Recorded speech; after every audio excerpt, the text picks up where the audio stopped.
শাফায়াতের কানে ডারি, শাফায়াতের কানে ডারি, রাসূলুল্লাহ ইয়া মুহাম্মদ মুস্তাফা নবী সাল্লাল্লাহু আলা, সবাই ইয়া মুহাম্মদ মুস্তাফা নবী। নবীকে এমন ভাবে একটা থাপ্পড় মারলো, এমন ভাবে একটা থাপ্পড় মারছে, আমার নবীজির গাল মুবারক লাল টকটকে হয়ে গেছে। আমার নবীকে যখন থাপ্পড় মারলেন, আবু বকর ডাক দিয়া কয়, ইয়া রাসূলুল্লাহ, নবী গো,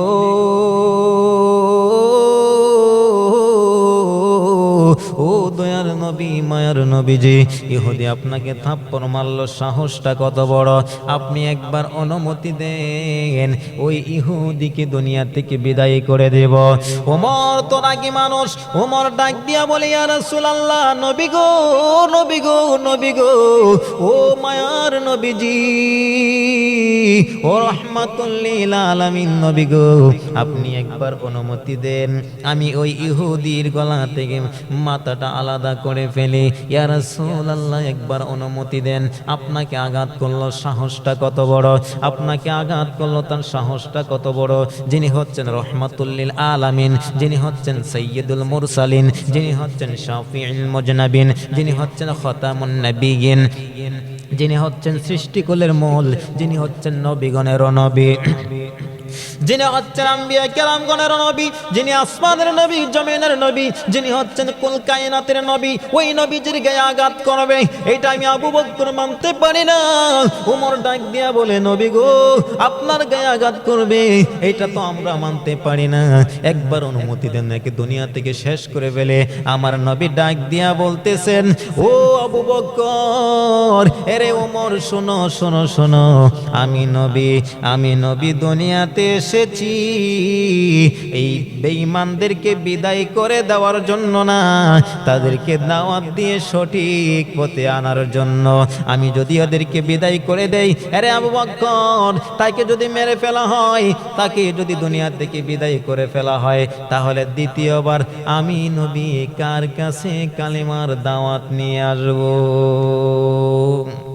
দেখেন আমার নবীর কত সুন্দর আদর্শ, আমার নবী কেমন আদর্শ দেখাইলেন, আমার নবী কেমন হিকমত দেখাইলেন। আমার নবীজি ডাক দিয়া বলতেছে, আবু বকরে, না, ইহুদিকে মারা যাবে না, ওমরে মারা যাবে না, একে আঘাত করা যাবে না, যদি আঘাত করো দ্বিতীয়বার আমি আসতে পারবো না। এবার আমার নবী চলে আসলেন, আমার নবী ইহুদিকে গালি দেয় নাই, আমার নবী ইহুদিকে আঘাত করে নাই, আমার নবী ইহুদিকে বকা দেয় নাই, আমার নবী একটা বারও জিজ্ঞাসা করে নাই, তুমি কি কারণে আমাকে থাপ্পড় দিয়েছো, কেন আমাকে থাপ্পড় দিয়েছো?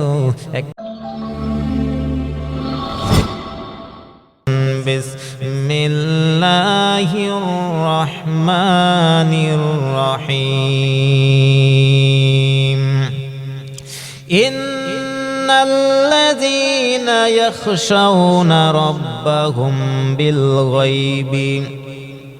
বিল-গায়বি লাহুম মাগফিরাতুন ওয়া আজরুন কাবীর। আল্লাহ রাব্বুল আলামিন বলতেছেন, নিশ্চয় যারা আল্লাহকে না দেখে যারা ভয় করে, যারা আল্লাহ রাব্বুল আলামিনকে না দেখে যারা ভয় করেছে, যারা ভয় করে, তাদের জন্য রয়েছে ক্ষমা এবং বড় প্রতিদান। বন্ধুরা রে, গভীর মনোযোগ। আল্লাহকে না দেখে যারা ভয় করে, আল্লাহকে না দেখে যারা মানে, আল্লাহকে না দেখে যারা বিশ্বাস করে, তাদেরকে আমার আল্লাহ রাব্বুল আলামিন ক্ষমা করে দেন, তাদেরকে আমার আল্লাহ রাব্বুল আলামিন ক্ষমা করে বড় প্রতিদান দেন। বড় প্রতিদান কি? আমার আল্লাহ রাব্বুল আলামিন যখন একটা বান্দাকে ক্ষমা করে দিবে, বান্দা যখন বেগুনাহ মাসুম হয়ে যাবে, ওই বান্দাটার ঠিকানা হবে জান্নাতে। জোরে জোরে বলুন সুবহানাল্লাহ। তাহলে যদি আমরা জান্নাতে যাইতে চাই, তাহলে আল্লাহকে ভয় করতে হবে। যদি আমরা জান্নাতে যাইতে চাই, যদি আল্লাহকে আমরা পাইতে চাই, তাহলে আমার আল্লাহর ভয় অন্তরে রাখতে হবে। এখন আল্লাহর ভয় আমরা অন্তরে তো রাখতে পারি না, আমাদের ভিতরে আল্লাহর ভয় নাই, আমাদের ভিতরে রাসূলের মহব্বত নাই।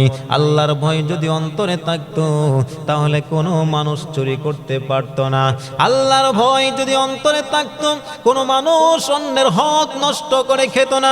আল্লাহর ভয় যদি আপনার আমার অন্তরে থাকতো তাহলে মানুষ ডাকাতি করতে পারতো না, চুরি করতে পারতো না, পরের হক নষ্ট করে খাইতে পারতো না। মানুষ এখন কত চিটারি বাটপারি করে, অন্যের হক নষ্ট করে, চুরি ডাকাতি করে। যেই মানুষটার ভিতরে আল্লাহর ভয় থাকে, যেই মানুষটার ভিতরে কবরের ভয় থাকে, মরণের ভয় থাকে, যেই মানুষটার ভিতরে হাসরের ভয় থাকে, মিজানের ভয় থাকে, ওই মানুষটা কখনোই অন্যায় কাজ করতে পারে না। কথা বলেন ঠিক কিনা? এই জন্য আসুন আমাদেরকে কবরে যেতে হবে। এই জন্য কবরে যেহেতু আমাদেরকে যাওয়া লাগবে, সেহেতু আল্লাহ পাকের ভয় আমার অন্তরে থাকতেই হবে। কবরে যখন একটা মানুষ যাবে, একটা মানুষ কবরে যাওয়ার সময় দেখবেন মানুষটা যদি জান্নাতি হয় তাহলে মানুষটা বলতে থাকে, যখন তাকে কবরের দিকে নিয়ে যাওয়া হয়, যদি সে জান্নাতি হয় মানুষটা বলতে থাকে আমাকে একটু তাড়াতাড়ি নিয়ে যাও, কবরের মধ্যে যাইতে তোমরা এত দেরি করতেছো কেন, আমাকে তাড়াতাড়ি নিয়ে যাও, আমি দেখতে পাইতেছি কবরের মধ্যে জান্নাতি পরশ আমার জন্য বিছায়া রাখছে।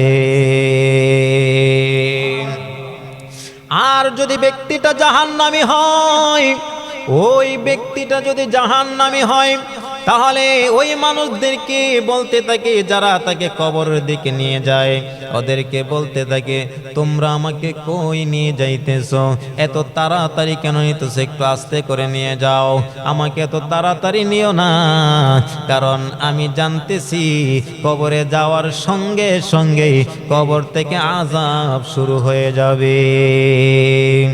এই জন্য কবরে যাবেন।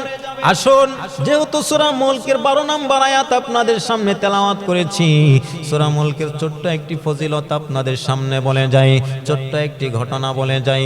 যদি আপনি শুনে আমল করতে পারেন, আপনার কবরে কোনো ভয় থাকবে না, আপনার মিজানে কোনো ভয় থাকবে না, আপনার ফুলসিরাতে কোনো ভয় থাকবে না। আপনাকে এই সূরা মুলকের ছোট্ট একটি আমল জান্নাত পর্যন্ত পৌঁছায়া দিবে। জোরে বলুন সুবহানাল্লাহ। গভীর মনোযোগ। একটা মানুষ যখন কবরে যাবে, কবরে যাওয়ার পরে লোকটা যদি জাহান্নামী হয়, ওই লোকটা যদি জাহান্নামী হয়, কবরে যাওয়ার পরে ফেরেশতারা তাকে আঘাত করার জন্য প্রস্তুতি নেবে। ফেরেশতারা যখন তাকে আঘাত করার জন্য প্রস্তুতি নেবে, আর কবরের মাটিগুলো অনেক দূরে চলে যাবে। তার কারণ হইল কবরের মাটি দূরে যায়া এমন দ্রুত গতিতে আসবে তাকে চাপা দেওয়ার জন্য। কবরের মাটি এমন ভাবে চাপা দিবে, কবরের মাটি এমন ভাবে একটা ব্যক্তিকে চাপা দিবে, ওই কবরের মাটির চাপায় ব্যক্তির হাড্ডি গুলা গোস্ত থেকে আলাদা হয়ে যাবে, হাড্ডি গুলা চূর্ণ বিচ্ছিন্ন হয়ে যাবে, এমন ভাবে চাপা দিবে এক পাশের হাড় অপর পাশের হাড়ের সাথে মিশাইয়া দিবে। এইভাবে যখন এই ব্যক্তিটাকে আঘাত করার জন্য যখন প্রস্তুতি নিবে, এমন সময় লোকটা বলতে থাকবে তোমরা কে আছো আমাকে বাঁচাও, কে আছো আমাকে বাঁচাও, চিৎকার করে কাঁদতে থাকবে। আপনারা একবার আওয়াজ করে বলুন, ওই কবরের মধ্যে দুনিয়ার কোনো মানুষ বাঁচাইতে পারবেনি। ওই কবরের মধ্যে যখন চিৎকার করে কাঁদতে থাকবে, কে আছো আমাকে বাঁচাও, আমাকে বাঁচাও, আমাকে বাঁচাও বলে যখন চিৎকার করতে থাকবে, চক্ষুগুলো বন্ধ করে যখন চিৎকার করে কাঁদতে থাকবে, এমন সময় সে অনুভব করবে তার বুকের উপর দিয়ে জানি কি একটা জিনিস হাঁটতেছে। হঠাৎ করে চক্ষুগুলো খুলে দেখবে তার বুকের উপর সবুজ কালারের একটা পাখি হাঁটতেছে। জোরে বলুন সুবহানাল্লাহ। সবুজ কালারের পাখি যখন তার উপর দিয়ে হাঁটে, জিজ্ঞাসা করবে, এরে পাখি তুমি কেমনে কবরের ভিতরে প্রবেশ করলা? এই কবরের ভিতরে অক্সিজেন ঢোকার মতো কোনো জায়গা নাই। এই কবরের ভিতরে একটা পিঁপড়া ঢুকবে এইরকম কোনো জায়গা নাই। এই কবরের ভিতরে কোনো হাওয়া বাতাস ঢুকবে কোনো জায়গা নাই। এরে পাখি তুমি কেমনে ঢুকলা, কোথায় থেকে আসলা জানতে চাই। পাখিটা ডাক দিয়া বলতেছি, এরে বান্দা আমি দুনিয়ার কোনো সাধারণ পাখি না, দুনিয়ার গাছের ডালায় ডালায় থাকা কোনো পাখি না, দুনিয়ার বন জঙ্গলে থাকা কোনো পাখি না। কয় তাহলে তুমি কে? কয় আমি হইলাম তুমি যে প্রতিদিন রাত্রে যখন ঘুমের ঘরে যাইতা, ওই ঘুমের ঘরে যাওয়ার আগে যখন তুমি একটি সূরা তেলাওয়াত করতা, এই সূরার নামটাকে একটু বলো। কয় সূরার নাম হইল সূরা মুলক। কয় আমি হইলাম সূরা মুলক, আমি তোমাকে বাঁচানোর জন্য এসেছি। জোরে জোরে বলুন সুবহানাল্লাহ। গভীর মনোযোগ, বান্দা ডাক দিয়া বলবে, এরে পাখি, ও পাখি তুমি কেমনে জানলি এই কবরের মধ্যে আমি বিপদে পড়ে আছি? তুমি কেমনে আমাকে উদ্ধার করবে? পাখি ডাক দিয়া বলবে, বান্দারে, ও বান্দা আমি সূরা মুলকের এত পাওয়ার তুমি জানোনি। এ বান্দা আমি তুমি যখন কবরে আসলে, কবরে আসার পরে দেখতে পারলাম তোমাকে অনেক তোমার অপরাধের কারণে তোমাকে কবরে আযাব দেওয়া হবে, তোমাকে শাস্তি দেওয়া হবে। ফেরেশতারা প্রস্তুতি নিচ্ছে, কবরের মাটি প্রস্তুতি নিচ্ছে তোমাকে আঘাত করবে, সাপ বিচ্ছুর প্রস্তুতি নিচ্ছে তোমাকে আঘাত করবে। আমি চিন্তা করলাম তুমি তো প্রতিদিন সূরা মুলক তেলাওয়াত করতে। আরে বান্দা আমি চিন্তা করলাম তুমি যেহেতু আমাকে তেলাওয়াত করতে, আমার তো একটা পাওয়ার আছে, আমার তো একটা ক্ষমতা আছে, চিন্তা করলাম তোমাকে বাঁচানোর দরকার।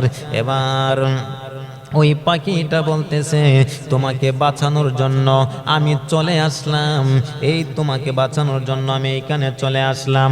আমি কথা দিলাম, এরে বান্দা আমি দুইটা ডানা তোমাকে আজকে মিলিয়ে দিলাম, আমার ডানার ভিতরে আমার ডানার নিচে তুমি কিয়ামত পর্যন্ত ঘুমাইবে। তোমাকে কেউ বিরক্ত করবে না, তোমাকে কেউ আঘাত দেওয়ার জন্য আসবে না, তোমাকে কেউ কষ্ট দেওয়ার জন্য আসবে না, তোমাকে কেউ আঘাত করার জন্য আসবে না। এরে বান্দা তুমি কিয়ামত পর্যন্ত এইখানে ঘুমাইবা। তুমি যখন হাসরের মাঠে উঠবা, মিজানের পাল্লায় যখন তোমার নেক আমলগুলো ওঠানো হবে, সেখানেও যদি নেক আমল যদি তোমার কম হয়ে যায়, আমি ওয়াদা দিলাম, আমি সূরা মুলক ওয়াদা দিলাম তোমাকে ওই তোমার মিজানের পাল্লা ভারী করার জন্য আমি সূরা মুলক আমি পাখি নিজে উঠে যাব। একবার উচ্চ সুরে বলুন না সুবহানাল্লাহ। পাখি ডাক দিয়া বলে, এ বান্দা শোনো আমার কত পাওয়ার, তুমি আমাকে তেলাওয়াত করার কারণে, আমি সূরা মুলককে তেলাওয়াত করার কারণে, এরে পাখি ও বান্দা তুমি আমাকে তেলাওয়াত করার কারণে, বান্দারে শোনো শোনো শোনো শোনো শোনো, তোমাকে এই কবরের মধ্যে আমি বাঁচাবো, তোমাকে আমি হাসরে বাঁচাবো, তোমাকে আমি মিজানে বাঁচাবো, তোমাকে আমি ফুলসিরাতের ফুল পার করে দিব। এরে বান্দা তুমি জান্নাতে যাওয়ার আগ পর্যন্ত আমি তোমার সঙ্গে আছি। জোরে বলুন সুবহানাল্লাহ। এই জন্য আপনাদেরকে বলি অবশ্যই সূরা মুলক তেলাওয়াত করবেন। সূরা মুলকের অনেক ফজিলত আছে, অনেক গুরুত্বপূর্ণ ফজিলত আছে। সূরা মুলক যদি আপনি তেলাওয়াত করতে পারেন, আপনাকে এই সূরা মুলক কাল কিয়ামতের ময়দানে সুপারিশ করে আপনাকে জান্নাতে পৌঁছায় দিবে। জোরে বলুন সুবহানাল্লাহ। গভীর মনোযোগ বলতেছিলাম, তাহলে আসুন কবরে যাওয়ার জন্য আমাদেরকে প্রস্তুতি নেওয়া লাগবে। কবরে যাওয়ার জন্য আমাদেরকে প্রস্তুতি নেওয়া লাগবে। কি প্রস্তুতি নেবেন? আমাদের সমাজে এক ধরনের ভাই আছে, শুধু আল্লাহ আল্লাহ করে। শুধু আল্লাহ আল্লাহ করলেই তো চলবে না, শুধু আল্লাহ আল্লাহ করলেই চলবে না, আল্লাহর পাশাপাশি আমার নবী মুহাম্মদুর রাসূলুল্লাহ সাল্লাল্লাহু আলাইহি ওয়াসাল্লামকে ভালোবাসা লাগবে। আসুন, যদি আপনি কবরে যাইতে চান, নবীর মহাব্বত লাগবে। যদি নবীর মহাব্বত ছাড়া আপনি কবরে যান, নবীর প্রেম ছাড়া যদি আপনি কবরে যান, তাহলে কবরে যাওয়ার সঙ্গে সঙ্গে আপনার আযাব শুরু হয়ে যাবে। নবীর প্রেম ছাড়া যদি আপনি কবরে যান, আপনার আযাব সঙ্গে সঙ্গে শুরু হয়ে যাবে। সাপ বিচ্ছুর আপনাকে কামড়ানোর জন্য আসবে, ফেরেশতারা আপনাকে পিটানো দেওয়ার জন্য আসবে, কবরের মাটি আপনাকে চাপা দেওয়ার জন্য আসবে। এই জন্য আমাদেরকে নবীর প্রেম নিয়ে যেতে হবে। এখন বলতে পারেন, হুজুর কিছুক্ষণ আগেই তো আপনি বলেছেন আল্লাহকে মহাব্বত করার জন্য, আল্লাহকে ভয় করার জন্য। এবার আসেন, আল্লাহকে ভয় আপনি কেমনে করবেন? নবীরে ছাড়া তো আল্লাহর ভয় হয় না, নবীরে ছাড়া তো আল্লাহর মহাব্বত হয় না। শুধু আল্লাহকে মানার নাম, শুধু আল্লাহকে মানলেই তো নবী মানা হয় না। আমার আল্লাহ কয়, নবী মানলেই আমি আল্লাহকে মানা হয়। সুবহানাল্লাহ। এই জন্য বলি, আল্লাহ মানা নবী মানা নয়, নবী মানা আল্লাহ মানা হয়। ঠিক কিনা বলেন? আল্লাহ মানা নবী মানা নয়, নবী মানা আল্লাহ মানা হয়। নবীকে মানলে আল্লাহকে কেমনে মানা হয়? এবার আসেন, আমি কিছু উদাহরণ আপনাদেরকে দিচ্ছি। যেমন নামাজ, নামাজ হচ্ছে আমার আল্লাহর, নামাজ হচ্ছে আমার আল্লাহর। আমার আল্লাহ কয় নামাজ পড়বা, আমি আল্লাহর নামাজ পড়বা। ওই নামাজের মধ্যেও নবীর প্রেম থাকা লাগবে। আমার আল্লাহ কয় নামাজ আমি আল্লাহর, সালাম আমি আল্লাহ নেই না, সালাম দেওয়া লাগে আমার বন্ধুকে। আল্লাহু আকবার। সালাম দেওয়া লাগে আমার নবীকে। দেখেন, নামাজ আল্লাহর, নামাজ আল্লাহর, সালাম নেই না আল্লাহ পাকে। ওয়াজিব হলো সালাম দিবে নবী পাকে। আল্লাহু আকবার বলেন। ওই নবীকে ভালোবাসলে, ওই নবীকে ভালোবাসলে থাকবে সুখে, সাদ মিটে না রোজা দেখে, রোজা দেখে, রোজা দেখে, সাদ মিটে না রোজা দেখে, রোজা দেখে, রোজা দেখে। আমার আল্লাহর নামাজ, কিন্তু সালাম আমার আল্লাহ নেয় না, সালাম নেয় আমার নবী মুহাম্মদুর রাসূলুল্লাহ সাল্লাল্লাহু আলাইহি ওয়াসাল্লাম। এই জন্য নামাজ পড়বেন, নবীর প্রেম নিয়ে নামাজ পড়তে হবে। রোজা রাখবেন, নবীর প্রেম নিয়ে রোজা রাখতে হবে। তাহাজ্জুদ পড়বেন, নবীর প্রেম নিয়ে তাহাজ্জুদ পড়া লাগবে। নবীর প্রেম ছাড়া আপনার একটা ইবাদতও আল্লাহর দরবারে কবুল হবে না। এই জন্য নবীকে ভালোবাসুন, নবীকে মহাব্বত করুন, নবীকে মানার মতো মানুন। নবীকে যদি আপনি মানার মতো মানতে পারেন, আল্লাহকে আলাদা করে মানা লাগবে না। নবী মানাই আমার আল্লাহ মানা হয়ে যাবে।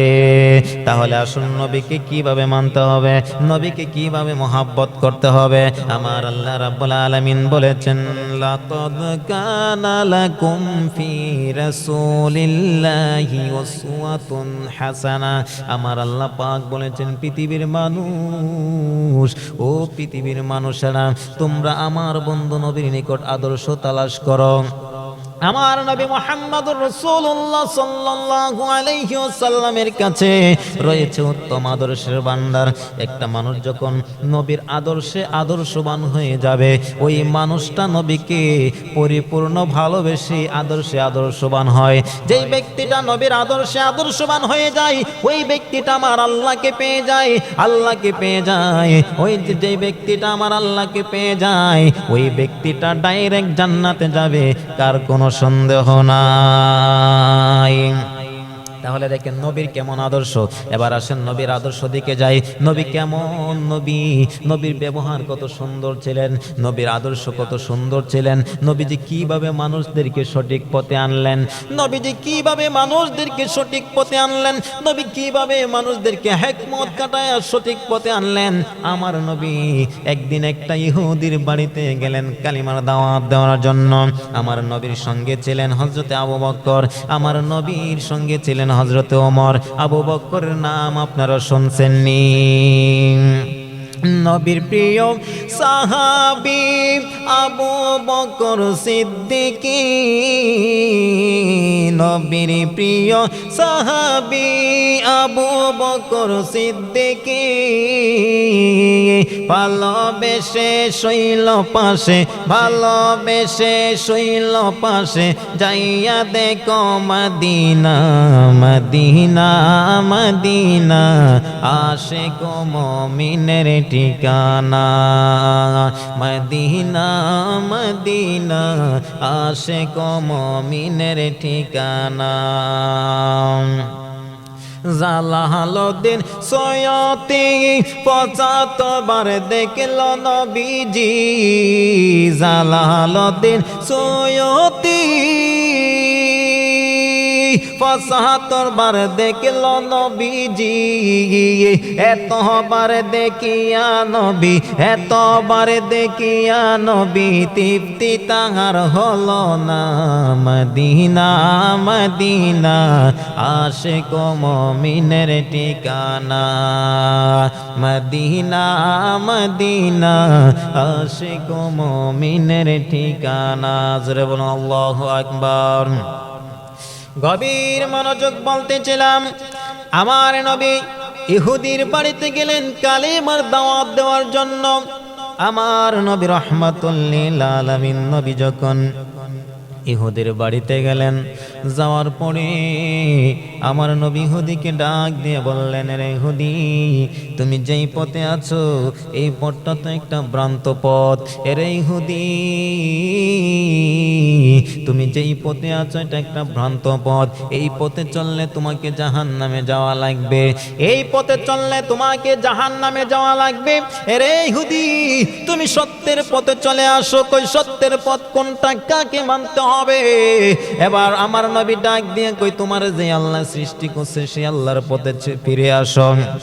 আমার নবী ডাক দিয়া বললেন, ইহুদি রে, হে ইহুদি, শোনো শোনো শোনো, তুমি কালেমা পড়ে নাও, আমার সঙ্গে পড়ো লা ইলাহা ইল্লাল্লাহু মুহাম্মাদুর রাসূলুল্লাহ সাল্লাল্লাহু আলাইহি ওয়াসাল্লাম।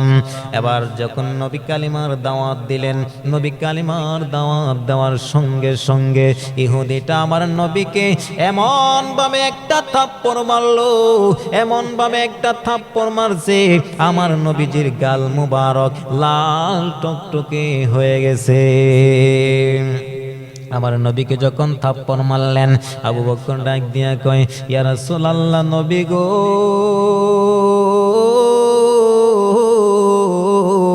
ও দয়ার নবী, মায়ার নবীজি, ইহুদি আপনাকে থাপ্পড় মারলো, সাহসটা কত বড়! আপনি একবার অনুমতি দেন, ওই ইহুদিকে দুনিয়া থেকে বিদায় করে দেব। ওমর তো রাগী মানুষ, ওমর ডাক দিয়া বলে, ইয়া রাসূলুল্লাহ, নবী গো, নবী গো, নবী গো, ও মায়ার নবীজি, ও রাহমাতুল লিল আলামিন নবী গো, আপনি একবার অনুমতি দেন, আমি ওই ইহুদির গলা থেকে মাথাটা আলাদা করে ফেলি। ইয়া রাসূলুল্লাহ, একবার অনুমতি দেন। আপনাকে আঘাত করলো, সাহসটা কত বড়! আপনাকে আঘাত করলো, তার সাহসটা কত বড়! যিনি হচ্ছেন রাহমাতুল লিল আলামিন, যিনি হচ্ছেন সাইয়্যিদুল মুরসালিন, যিনি হচ্ছেন শাফিউল মুজনাবিন, যিনি হচ্ছেন খাতামুন নবিয়্যিন, যিনি হচ্ছেন সৃষ্টিকুলের মূল, যিনি হচ্ছেন নবীগণের নবী, যিনি হচ্ছেন আম্বিয়া কেরামগণের নবী, যিনি আসমানের নবী, জমিনের নবী, যিনি হচ্ছেন কুল কায়নাতের নবী, ওই নবীজির গায়ে আঘাত করবে এটা আমি আবু বকর মানতে পারি না। ওমর ডাক দিয়া বলে, নবী গো, আপনার গায়ে আঘাত করবে এটা তো আমরা মানতে পারি না, একবার অনুমতি দেন নাকি দুনিয়া থেকে শেষ করে ফেলে। আমার নবী ডাক দিয়া বলতেছেন, ও আবু বকর, এরে ওমর, শোনো শোনো শোনো, আমি নবী দুনিয়াতে এসেছি এই বেঈমানদেরকে বিদায় করে দেওয়ার জন্য না, তাদেরকে দাওয়াত দিয়ে সঠিক পথে আনার জন্য। আমি যদি ওদেরকে বিদায় করে দেই, আরে আবু বকর, তাকে যদি মেরে ফেলা হয়, তাকে যদি দুনিয়া থেকে বিদায় করে ফেলা হয়, তাহলে দ্বিতীয়বার আমি নবী কার কাছে কালিমার দাওয়াত নিয়ে আসবো? দেখেন আমার নবীর কত সুন্দর আদর্শ, আমার নবী কেমন আদর্শ দেখাইলেন, আমার নবী কেমন হিকমত দেখাইলেন। আমার নবীজি ডাক দিয়া বলতেছে, আবু বকরে, না ইহুদিকে মারা যাবে না, ওমরে মারা যাবে না, একে আঘাত করা যাবে না, যদি আঘাত করো দ্বিতীয়বার আমি আসতে পারবো না। এবার আমার নবী চলে আসলেন, আমার নবী ইহুদিকে গালি দেয় নাই, আমার নবী ইহুদিকে আঘাত করে নাই, আমার নবী ইহুদিকে বকা দেয় নাই, আমার নবী একটা বারও জিজ্ঞাসা করে নাই তুমি কি কারণে আমাকে থাপ্পড় দিয়েছো, কেন আমাকে থাপ্পড় দিয়েছো, একটা বারের জন্য জিজ্ঞাসা করে নাই। দেখেন আমার নবী কেমন নবী, একটু নবীর কাছ থেকে আদর্শ শিক্ষা নেন। আমাদের সমাজে যদি কেউ থাপ্পড় দিত, দ্বিতীয়বার এর উল্টা আরো 3টা থাপ্পড় আমাদের সমাজে মানুষ দেয়, কথা বলেন ঠিক কিনা? কিন্তু আমার নবী কেমন নবী দেখেন, নবী থাপ্পড় খেয়েছে, নবী আঘাতপ্রাপ্ত হয়েছে, নবী মায়ের খেয়েছে, উল্টা আমার নবী মায়ের দেয় নাই। এই আদর্শটা যদি আপনি আমি বাস্তবায়ন করতে পারি সমাজের মধ্যে, দেখবেন আমাদের সমাজে কোনো ঝামেলা থাকবে না, আমাদের সমাজে কোনো ফিতনা থাকবে না, আমাদের সমাজে কোনো মারামারি থাকবে না, আমাদের সমাজে কোনো কাটাকাটি থাকবে না। দেখেন আমাদের সমাজে কেউ যদি একটা গালি দেয়, উল্টা আরো 3টা গালি দেয়, যদি 3টা গালি না দিয়ে সে যদি এখান থেকে চলে যায়, তাহলে দেখবেন এখানে এটার সমাধান হয়ে যায়। কিন্তু আমরা সেটা, সেই নবীর আদর্শটা আমরা বাস্তবায়ন করতে পারি না, কথা বলেন ঠিক কিনা? আমার নবীজি চলে আসলেন, রাত্র যখন গভীর হয়ে গেল, আমার নবী কেমন নবী রে, রাত্র যখন গভীর হয়ে গেল, নবী একা একা ইহুদির বাড়িতে আসলো। নবী যখন ইহুদের বাড়িতে আসলো, ইহুদির ঘরের দরজার মধ্যে টুক টুক করে আওয়াজ করে। এবার দরজাটা খুললেন, দরজা খোলার পরে দেখতেছে রহমাতুল লিল আলামিন নবী ঘরের দরজার মধ্যে দাঁড়ায় রইছে। আমার নবী রহমাতুল লিল আলামিন নবীকে দেখে ইহুদির মাথা গরম হয়ে গেল।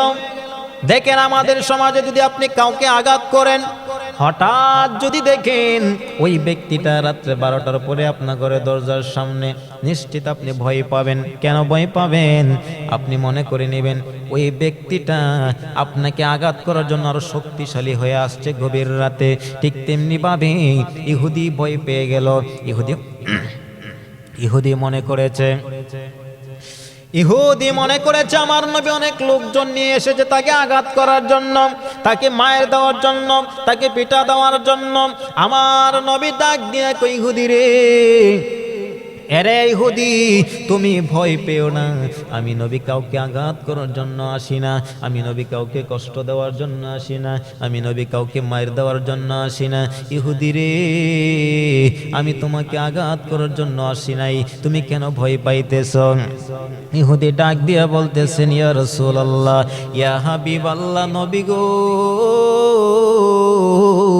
ও মায়ার নবীজি, তাহলে আপনি কেন এসেছেন, কোন কারণে আপনি এসেছেন জানতে চাই। আমার নবী ডাক দিয়া বলতেছে, এরে ইহুদি, ও ইহুদি রে, আমি এসেছি। তুমি বিকালবেলা আমাকে থাপ্পড় দিয়েছিলে, আমি জানতে চাই যেই হাতের মধ্যে তুমি, যেই হাত দিয়া আমি রসুলকে থাপ্পড় দিয়েছিলে, যে হাত দিয়ে আমি রসুলকে আঘাত করেছিলে রে, যে হাত দিয়ে আমাকে আঘাত করেছিলে, থাপ্পড় দিয়েছিলে রে ইহুদি, আমি জানতে চাই ওই হাত দিয়া, ওই হাতের মধ্যে তুমি ব্যথা পাইছো নি? এই কথা যখন বললেন, ইহুদির মন নরম হয়ে গেল, ইহুদির দিল নরম হয়ে গেল। এটা কেমন নবী? দুনিয়ার কোন মানুষকে যদি আমি থাপ্পড় দিতাম, দুনিয়ার কোন মানুষকে যদি আমি আঘাত করতাম, দুনিয়ার কোন মানুষকে যদি আমি থাপ্পড় দিতাম, চর দিতাম, এই মানুষটা উল্টা আমার বিচার করত। কিন্তু কেমন নবীরে আমি মার দিলাম, কেমন নবীরে আমি আঘাত করলাম রে, কেমন নবীরে আমি থাপ্পড় দিয়েছি, যেই নবী একটা বারো নিজের কথা চিন্তা করলো না, উল্টা আমার হাতের মধ্যে ব্যথা পাইছিনি। এইটা জানার জন্য আমার নবী এসেছে। ইহুদি ডাক দিয়া বলতেছে, এই নবী তো দুনিয়ার কোনো সাধারণ নবী না, এই নবী তো দুনিয়ার কোনো সাধারণ ব্যক্তি হতে পারে না, তিনি যে একজন আল্লাহর নবী, এইটা আমার বিশ্বাস হয়ে গেছে। আমার নবীকে ডাক দিয়া বলে, ইয়া রাসূলুল্লাহ, নবী গো, ও মায়ার নবীজি, আমি বেয়াদবি করে ফেলেছি, আমাকে আপনি ক্ষমা করে দেন। ইয়া রাসূলুল্লাহ, ইয়া হাবিবাল্লাহ, নবী গো, আমাকে আপনি ক্ষমা করে দেন। আমি আপনার হাতে হাত ধরে বায়াত গ্রহণ করে আমি আপনার কাছে কালেমা পড়ে মুসলমান হতে চাই। নবী গো, আমাকে মুসলমান বানায়া দেন, আমি আপনার হাতে হাত ধরে বায়াত গ্রহণ করতে চাই। এই ইহুদিটা পরে হয়ে গেল সাহাবী। আল্লাহু আকবার। যখন সাহাবী হয়ে গেল, সাহাবী হয়ে যাওয়ার পরে এবার আমার নবীর সঙ্গে চলতে শুরু করলো। একটা দিন যদি নবীকে না দেখে মনের মধ্যে ছটপট করে, ছটপট ছটপট করে গো নবী অন্তরে,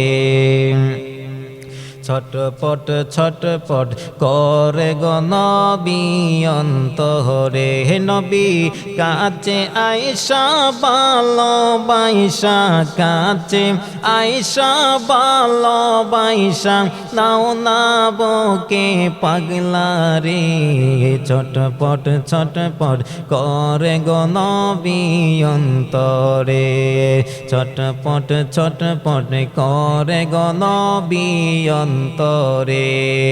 তোমায় ভালোবাসি বলে বন্ধু হইল পর, আমার বন্ধু হইল পর, তোমায় ভালোবাসি বলে বন্ধু হইল পর, তোমার ভালোবাসা পেলে আমার কিসের ডর, নবী গো আমার কিসের ডর।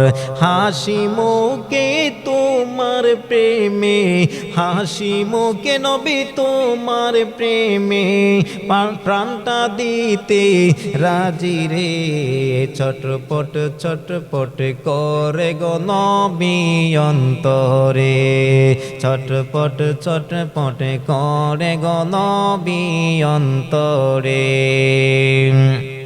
যাই হোক, যতটুকু আলোচনা হয়েছে, আমার মেইন বিষয় ছিল দুইটা, একটা হচ্ছে কবর আর একটা হচ্ছে নবীর আদর্শ। তাহলে আমরা যদি রসুলের আদর্শে আদর্শবান হতে পারি, তাহলে সোজা কথা আমরা জান্নাতে যেতে পারবো।